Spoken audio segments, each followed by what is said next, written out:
Hey, what's up, guys? Millsy here, and today I want to talk about a game that I've been looking forward to for quite a while now, and that game is Icarus.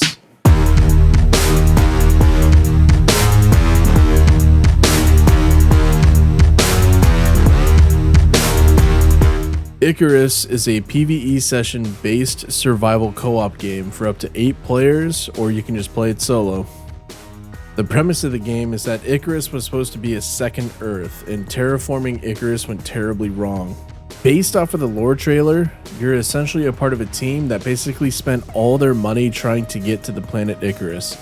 So by the time you got there, the tools you had to work with were very primitive. Essentially, you make your own tools and shelter. There is a particular material that prevented the terraforming from working, and they call it exotic matter. And this is what the game loop is based around. You basically drop down from your orbiting station, survive on Icarus, mine the exotic matter, and get back to orbit. It's a game loop that is very simply explained, but surviving Icarus in itself will be a bit of a challenge. So we're essentially in an interstellar gold rush, mining the exotic matter, selling the material for better gear, then dropping again, with the drops also getting a bit more challenging. So in this video, I want to talk about some of the things I'm excited about and some of the things that have me just a little bit worried. First and foremost, the setting of this game is right up my alley. Dropping down from space onto a planet to survive allows the developers to open up as many types of biomes and planets as they can imagine. So the foundation of the game can easily be expanded upon for future DLCs. The game loop itself, in theory, seems very replayable. Your character you create levels up through experience, through different actions upon landing down on Icarus. Once you return to your orbiting station, your level doesn't reset. Instead, you carry your levels through your next drop, which can give you a bit of a head start instead of having to learn the same items over and over and over again. Whether it's through purchasing items or blueprints, for example, through your exotics you mine up, or simply just leveling up a skill tree on one drop that carries your skills over to the next drop. So as of right now, based off of what I've seen through developer streams, you don't seem to be able to handle exotic matter until your character hits level 20. Which is fine to me because this allows you to refine your survival tactics a bit before worrying about mining your exotics.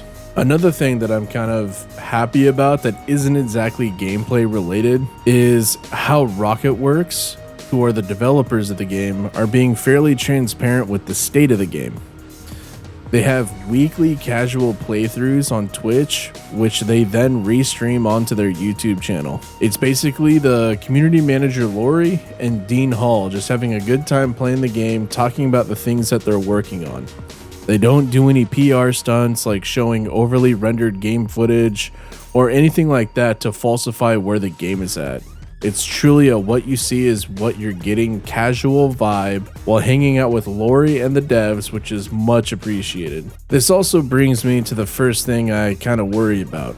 I know the game right now is in a very early build, but with beta testing this coming up weekend, which I will be taking part in, I can't help but look at some of these animations that the characters are doing while mining stone or chopping a tree. While they've been doing some interviews with journalists and larger content creators, you can see a lot of the desync and lag in the gameplay. I will follow up with this. On the dev streams recently, they said that they have been focusing on the server side stuff and performance of the game.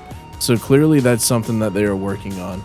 I just hope by the beta weekend it's in a better state than what we've seen. I'm not obviously expecting it to be gone or perfect as it is still in beta, but just simply in a better state to know that progress is being made on it. One other thing that I worry about with this game is the minimum requirements. So the minimum requirements of the game, having an Intel i5 8400, 16 gigs of RAM, and a GTX 1060. It's also kind of a sizable game, being 70 gigabytes. That's not exactly what I'm worried about though. The graphics card is what I'm worried about. It's a pretty low ticket to get into the game if you ask me. It's not bad if it works, but the recommended specs are much higher at an Intel i9 9900K, 32 gigs of RAM, and an RTX 3060 Ti. Now, typically games that I've played in the past, the recommended specs is basically the ticket to play the game in which the developer feels it's best optimized for. Now, why am I worried about this in the first place? It doesn't really seem like that big of a deal. The minimum requirements are low, right? Well, typically developers for games like this have PCs with all the bells and whistles. Seeing some of the developer streams with the desync and lag and somewhat of an aged world look, aside from the water is very pretty. Can a 1060 graphics card with 16 gigs of RAM really handle this game? There's a lot of footage with the storms blowing a lot of branches around. There's a lot of debris flying across your screen. And to be honest, I have a 2080. And while watching some of this footage, I got a little worried that my card will run a little hot playing this game, as it seems that what the devs are playing at is 30 frames per second, and what I'm assuming to be on PCs with all the bells and the whistles to make it look as good as possible. But hey, if they can optimize the game well enough to run on lower end PCs and run very smooth on cards on par with the 3060 Ti, that'll make me happy.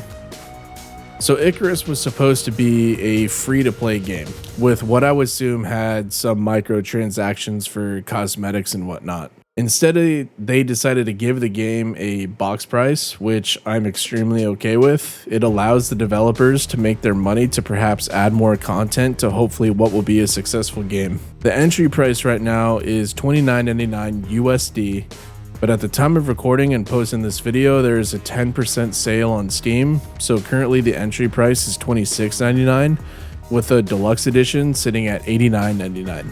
Pre-ordering either of these will get you into the beta weekends, which I will put on the screen now.